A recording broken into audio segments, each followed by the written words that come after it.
লক্ষ্য করুন এই মুহূর্তে গাড়ির ইঞ্জিন অনেক বেশি কাঁপাকাঁপি করতেছে। এই মুহূর্তে গাড়ির এসি অন রয়েছে, যার কারণে একটু বেশি কাঁপাকাঁপি করতেছে। তাছাড়া এসি অফ করে দিলেও কাঁপাকাঁপি করে কিনা সেটা লক্ষ্য করুন। আমি এসি অফ করে দিব। এই মুহূর্তে এসি অফ রয়েছে। এখন একটু ইঞ্জিন কম কাঁপাকাঁপি করতেছে।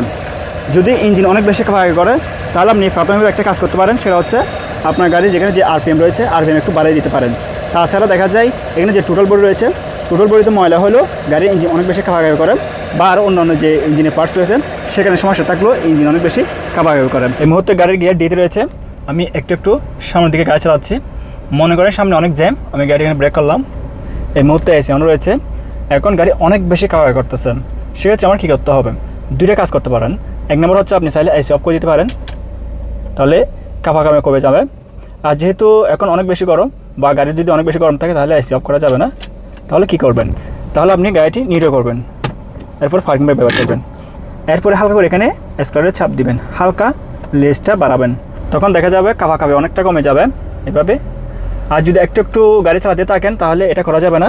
সেক্ষেত্রে যেটা করবেন, মনে হয় আপনি গাড়ি একটু চালাচ্ছেন আবার ব্রেক করতেছেন, গাড়ি অনেক বেশি কাঁপাকাঁপি করতেছে, তখন আপনি এসি বন্ধ করে দেবেন। আর দেখতেছেন আপনি লং টাইম জ্যামের মধ্যে দাঁড়িয়ে আছেন, এসি অন করে, সেক্ষেত্রে গাড়ি যদি অনেক বেশি কাঁপাকাঁপি করে তখন আপনি গাড়িটি নিউট্রাল করবেন, অথবা আপনি চাইলে গিয়ার পিতো শিফট করতে পারেন এভাবে। এরপরে হালকা করে স্ক্রারে চাপ দিবেন, লেজটা একটু বাড়তি রাখবেন, যেহেতু এসি চলতেছে। ইঞ্জিনের সমস্যার কারণে গাড়ি অনেক বেশি কাঁপাকাঁপি করে।